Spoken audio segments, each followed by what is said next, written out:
So allotropy ಅಂತಂದರೆ carbon exist in same ಕಾರ್ಬನ್ನೇ ಬೇರೆ ಬೇರೆ ಕೆಮಿಕಲ್ ಪ್ರಾಪರ್ಟಿ ಇರ್ತದೆ. Carbon can exist in diamond and graphite form here.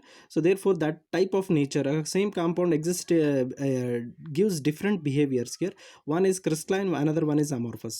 So graphite is amorphous, another diamond is crystalline here. In that way allotropy here. And enantiomorphism ಅಂತಂದರೆ ಇದು ನೀವು ಐಸೋಮೆರಿಸಮ್ದೊಳಗೆ ಕಲ್ತೀರಿ organic compounds.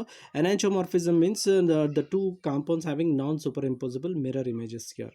So ಆ ಮಿರರ್ ಇಮೇಜಸ್ ಮೇಲೆ ಆ related question ಅದು. So ಇದಕ್ಕೆ enantiomerism. So for this one the correct answer for this one is polymorphism here. I'll move for the ninth question here.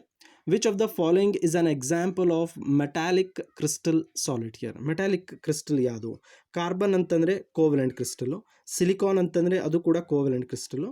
So silver chloride ಅಂತಂದರೆ ಇದು ionic crystal, because when I break it here it breaks up into ions here.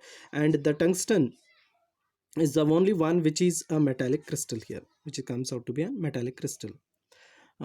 The next one, which of the following arrangement shows a schematic alignment of magnetic moment of antiferromagnetic substances? So ಇದು ಯಾವ್ದು represent ಮಾಡ್ತದೆ ಆ್ಯಂಟಿಫೆರೋಮ್ಯಾಗ್ನೆಟಿಕ್ ಅಂತೇಳಿ.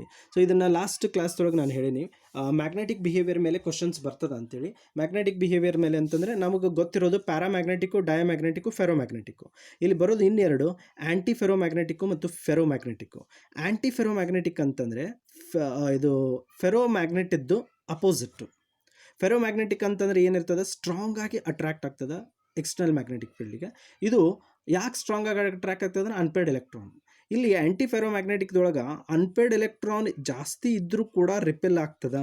ಯಾಕೆ unpaired electron ಜಾಸ್ತಿ ಇದ್ದರೂ ಕೂಡ repel ಆಗ್ತದೆ ಅಂದ್ರೆ, in presence of external magnetic field each unpaired electron ಒಂದು ಮ್ಯಾಗ್ನೆಟಿಕ್ ಡೊಮೇನನ್ನು ರಿಪ್ರೆಸೆಂಟ್ ಮಾಡ್ತದೆ. ಈ ಮ್ಯಾಗ್ನೆಟಿಕ್ ಡೊಮೇನ್ಸು ರ್ಯಾಂಡಮ್ ಆಗಿ ಡಿಸ್ಟ್ರಿಬ್ಯೂಟ್ ಆಗಿರ್ತದೆ, ಎಲ್ಲೆಲ್ಲ ಡಿಸ್ಟ್ರಿಬ್ಯೂಟ್ ಆಗಿರ್ತದೆ, ಈ ರೀತಿ ಒಂದು ಡಿಸ್ಟ್ರಿಬ್ಯೂಟ್ ಆಗಿರ್ತದೆ ಮ್ಯಾಗ್ನೆಟಿಕ್ ಡೊಮೇನ್ಸು.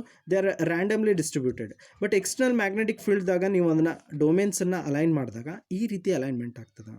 ಇಲ್ಲಿ ಮ್ಯಾಗ್ನೆಟಿಕ್ ಡೊಮೇನ್ಸು ಅಪೋಸಿಟ್ ಆಗಿ ಈ ಕಡೆ ಒಂದು ಮ್ಯಾಗ್ನೆಟಿಕ್ ಡೊಮೇನ್ ಈ ಕಡೆ ಇತ್ತಂದರೆ ಇನ್ನೊಂದು ಅಪೋಸಿಟ್ಟು, ಸೊ ಒಂದು ಈ ಕಡೆ ಇತ್ತಂದ್ರೆ ಒಂದು ಅಪೋಸಿಟ್ಟು. ಇದು ಆ್ಯಂಟಿಫೆರೋಮ್ಯಾಗ್ನೆಟಿಕ್. ಅನ್ಪೇರ್ಡ್ ಎಲೆಕ್ಟ್ರಾನ್ ಇದ್ದರೂ ಕೂಡ ರಿಪಲ್ಷನ್ ಆಗೋಕ್ಕೆ ಕಾರಣ ಇದು. This is the reason or representation for antiferromagnetic substances here. So what does the first one indicates? First one ಎಲ್ಲನೂ ಒಂದೇ ಕಡೆ ಅದ. So this one indicates ferromagnetic. ಒಂದೇದು ಫೆರೋಮ್ಯಾಗ್ನೆಟಿಸಮ್ ಬಗ್ಗೆ ಹೇಳ್ತದೆ. ಎರಡನೇದು ಅಪೋಸಿಟ್, ಅಂದರೆ ಎಲ್ಲನೂ ಇದಾಗ್ತದೆ, ಇದು ಅಪೋಸಿಟ್ ಇರ್ತದೆ ಎಕ್ಸ್ಟರ್ನಲ್ ಮ್ಯಾಗ್ನೆಟಿಕ್ ಫೀಲ್ಡಿಗೆ ಅಂತಂದ್ರೆ ಡಯಾಮ್ಯಾಗ್ನೆಟಿಕ್ ಅಂತ ಹೇಳ್ಬೋದು. ಮೂರನೇದು ಎರಡು ಪ್ಯಾರಲಲ್ಲು ಒಂದು ಆ್ಯಂಟಿ ಪ್ಯಾರಲಲ್ಲು ಫೆರಿ ಮ್ಯಾಗ್ನೆಟಿಕ್ ಸಬ್ಸ್ಟೆನ್ಸಿಗೆ ಇದು ರಿಪ್ರೆಸೆಂಟ್ ಮಾಡ್ತದೆ. ಥರ್ಡ್ ಒನ್ ಎರಡು ಪ್ಯಾರಲಲ್ಲು ಒಂದು anti parallel alignment for ferri magnetic substances here. Okay, so next question number 11. To get a n type semiconductor, the impurity to be added to silicon should have which of the following number of valency electron? ನಾವು impurity semiconducting ಹೆಂಗೆ ನಾವು ತರ್ತೇವೆ ಅಂತಂದ್ರೆ, ಒಂದು ಎರಡು ರೀತಿ, intrinsic ಇನ್ನೊಂದು extrinsic. Internally semiconducting property develop ಮಾಡಿದರೆ ಅದಕ್ಕೆ ಇಂಟ್ರಿನ್ಸಿಕ್ ಸೆಮಿಕಂಡಕ್ಟರ್ ಅಂತೀವಿ. ಎಕ್ಸ್ಟರ್ನಲಿ ಡೋಪಿಂಗ್ ಮಾಡೋದ್ರಿಂದ ನಮಗೆ ಎರಡು type, P type, N type. So N type ಅಂತಂದರೆ ಎಲೆಕ್ಟ್ರಾನ್ ಜಾಸ್ತಿ ಇರಬೇಕು. ಸೊ ಡೋಪಿಂಗಕ್ಕೆ ಅಂತಂದರೆ 5 ವೇಲೆನ್ಸಿ ಎಲೆಕ್ಟ್ರಾನ್ಸನ್ನು ಹಾಕಿದ್ರಂದ್ರೆ ಸಿಲಿಕಾನು ಟೆಟ್ರಾವ್ಯಾಲೆನ್ಸಿ. ಸಿಲಿಕಾನ್ ಏನು ಟೆಟ್ರಾವ್ಯಾಲೆನ್ಸಿ, ಕಾರ್ಬನ್ ಫ್ಯಾಮಿಲಿದೊಳಗೆ ಬರ್ತದೆ ಟೆಟ್ರಾವ್ಯಾಲೆನ್ಸಿ. ಇದಕ್ಕೆ ನಾನು ಪೆಂಟಾವ್ಯಾಲೆಂಟ್ ಇಂಪ್ಯೂರಿಟಿ ಹಾಕಿದ್ರಂದ್ರೆ ಒಂದು ಫ್ರೀ ಎಲೆಕ್ಟ್ರಾನ್ ಬರ್ತದೆ. ಪೆಂಟಾವ್ಯಾಲೆಂಟ್ ಇಂಪ್ಯೂರಿಟಿ ಸಚ್ ಆಸ್ ಫಾಸ್ಫರಸ್ ಹಾಕಿದಾಗ ಅದರೊಳಗೆ 5 ವೇಲೆನ್ಸಿ ಎಲೆಕ್ಟ್ರಾನ್ ಇರ್ತವೆ, 4 ಬಾಂಡಿಂಗ್ದೊಳಗೆ ಹೋಗ್ತದೆ, ಒಂದು ಫ್ರೀ ಆಗ್ತದೆ. ಸೊ ಅಲ್ಲಿ pentavalent impurities develops n type semiconductor ಅಂತ ಹೇಳ್ಬೋದು. ಓಕೆ, ನೆಕ್ಸ್ಟ್ ಒನ್ ಅದೇ ಪಿ ಟೈಪ್ ಅಂತಂದ್ರೆ ಟ್ರೈವ್ಯಾಲೆಂಟ್ ಇಂಪ್ಯೂರಿಟೀಸ್ ಹಾಕೋದ್ರಿಂದ ಪಿ ಟೈಪ್ ಸಿಗ್ತದೆ. ಆದರೆ ಕ್ವಶನ್ ಕೇಳಿರೋದು n type, therefore the answer is 5 here. Okay, ನಾವು which of the following is non crystalline solid? ನೋಡಿ ಕ್ವಶನ್ನು ನಾವು ಡಿಫ್ರೆನ್ಸ್ ಕಲಿತೀವಿ ಕ್ರಿಸ್ಟಲೈನ್ ಆ್ಯಂಡ್ ಅಮಾರ್ಫಸ್ಸು, ಆದರೆ ಈ ರೀತಿ ಕ್ವಶನ್ಸ್ ಬರ್ತದೆ. ಯಾವ್ದು ಇದ್ರೊಳಗೆ non crystalline solid? Caesium chloride. So ಇದು ionic ಕ್ರಿಸ್ಟಲು, it is a type of crystalline solid. NaCl ಕೂಡ ಕ್ರಿಸ್ಟಲೈನ್ ಸಾಲಿಡು, ಸೊ ಅದು ಕೂಡ ಅಯಾನಿಕ್ ಕ್ರಿಸ್ಟಲ್ ಬರ್ತದೆ. CaF2 ಕೂಡ ಅಯಾನಿಕ್ ಕ್ರಿಸ್ಟಲ್. ಮೇಲಿನ 3 ಕಡೆ ಎಲ್ಲನೂ ಅಯಾನಿಕ್ ಕ್ರಿಸ್ಟಲು.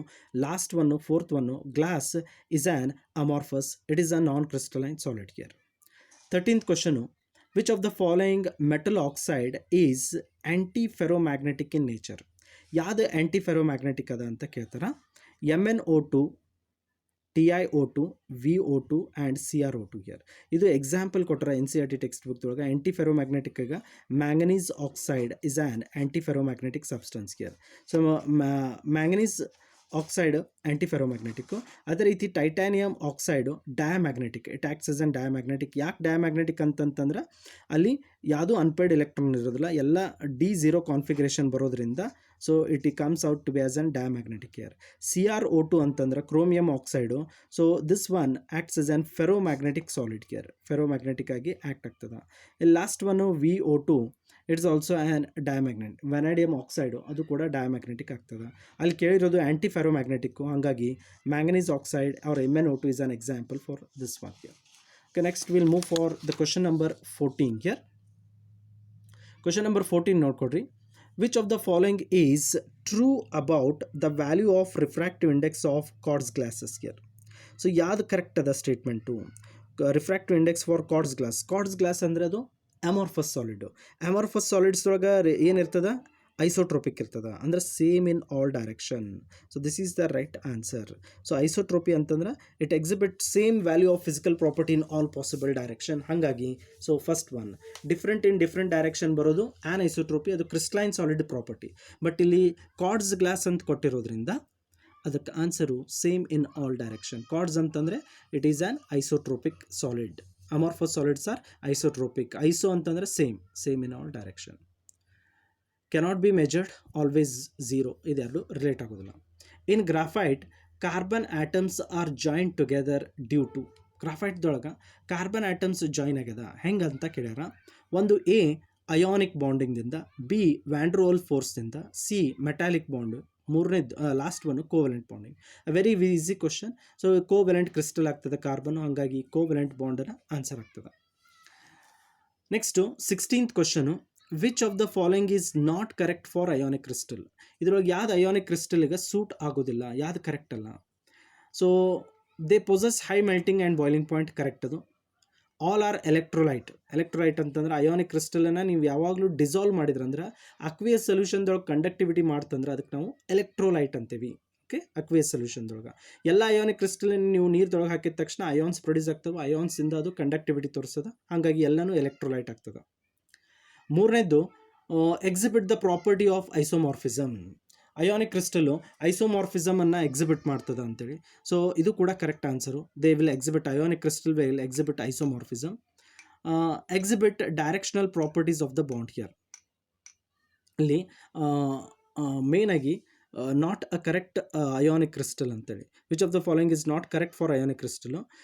ಇಲ್ಲಿ ಇದು ಎಕ್ಸಿಬಿಟ್ ಪ್ರಾಪರ್ಟಿ ಆಫ್ ಐಸೋಮಾರ್ಫಿಸಮ್, ಇದು ಅಲ್ಲ, ಐಸೋಮಾರ್ಫಿಸಮ್ ಅಲ್ಲದು, ಐಸೋಮಾರ್ಫಿಸಮ್ ತೋರಿಸೋದಿಲ್ಲ. So therefore this is not a correct property. Exhibit directional property of the bond here, directional ಪ್ರಾಪರ್ಟಿಯನ್ನು ತೋರಿಸ್ತದೆ. So therefore it is an example. The answer for this one exhibit the property of isomorphism. Okay, next 17th one. Which of the following statement is not true about amorphous solids here? ಇದರೊಳಗೆ amorphous ಸಾಲಿಡ್ಸ್ಗೆ ಯಾವ್ದು true ಅಲ್ಲ ಅಂತೇಳಿ. On heating they become crystalline at certain temperature. Okay, and next one, they may become crystalline on keeping for a long time. Amorphous solids can be molded by heating. They are anisotropic in nature. Anisotropy ಅಂತಂದ್ರೆ crystalline solid. Amorphous solids can be molded by heating. ಇದೇ correct answer ಆಗ್ತದೆ. Okay, so all these one are just, you can answer these one very easily, concept based question. Which of the following is a molecular crystal? Silicon carbide covalent crystal, NaCl ionic crystal, graphite covalent crystal, ice is an molecular crystal. Ice molecular crystal ಆಗ್ತದೆ. 19th one. Which of the solid crystal will conduct heat and electricity? ಯಾವ solid heat ಮತ್ತು ಎಲೆಕ್ಟ್ರಿಸಿಟಿನ conduct ಮಾಡ್ತದೆ? Usually metallic crystal. So ಹಂಗಾಗಿ ಇದಕ್ಕೆ metallic ಕ್ರಿಸ್ಟಲ್ನೇ answer ಆಗ್ತದೆ. The sharp melting point of crystalline solid is due to. Crystalline solids ಯಾಕೆ sharp melting point ತೋರಿಸ್ತದೆ? ಎದಕ್ಕಂತಂದ್ರೆ ರೀಸನ್ ಇಲ್ಲೇ 4 ಕೊಟ್ಟೋಣ. Regular arrangement of constituent particles.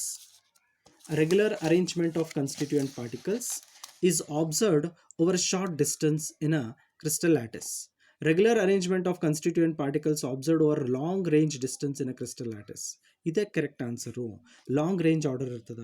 So ಯಾಕೆ ಶಾರ್ಪ್ ಇರ್ತದೆ ಅಂತಂದರೆ regular arrangement of constituent particle observed over a long distance in a crystal lattice. Here same arrangement of constituent particles in different direction. ಇದು ತಪ್ಪಾಗ್ತದೆ. Different arrangement of constituent particles in different direction. ಇಲ್ಲಿ correct ಆಗೋದು ಅಂತಂದರೆ regular arrangement of constituent particles observed. Okay, ಈ ಕಡೆ ಇದು answer ಆಗ್ತದೆ.